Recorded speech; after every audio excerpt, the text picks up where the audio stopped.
We're here with Bill Prouty from the Global Economic Workforce Development Coalition, and he's going to share with us some of the programs he has to help nonprofits. Welcome, Bill. Welcome, Katie. So nice to be with you today and here at the conference. So tell us a little bit about some of the programs you have to help nonprofits. Well, nonprofits are small businesses, and in most cases, they don't operate as a small business.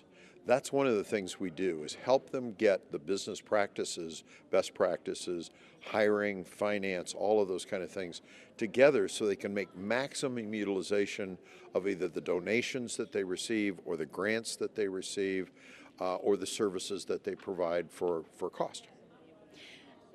Many nonprofits believe right now that there's just no money out there, there's no funding for anything because of the way the economy is. Can you tell us about some of the programs that are a little bit surprising that are available?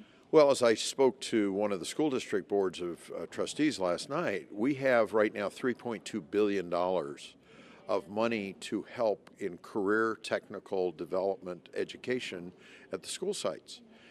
Most of the schools have not heard of it, and they haven't applied for it. And we've got $150 million just in California that will expire at the end of this year if the districts don't involve it. What we're doing with the school districts in that regard is creating community education action councils. The chambers of commerce, the nonprofit organizations, the service clubs, the PTAs, all of which are there to help with the supportive education, not just to get kids on a on a college path, but on a life path, which includes college, if that's where they go, or a career. Now, these coalitions, clearly you have the nonprofits working together as opposed to in competition with each other. Can you talk a little bit about the importance of collaborative effort? Well, right now we have so much silo mentality, and you've got multiple organizations doing the same thing and fighting over the same pot of money, which is limited. And what we're trying to do is encourage people to share, to build teams where together everyone achieves more. And this gives us an opportunity to really take that unit strength of the community and bring it together and manifest it, make it synergistic.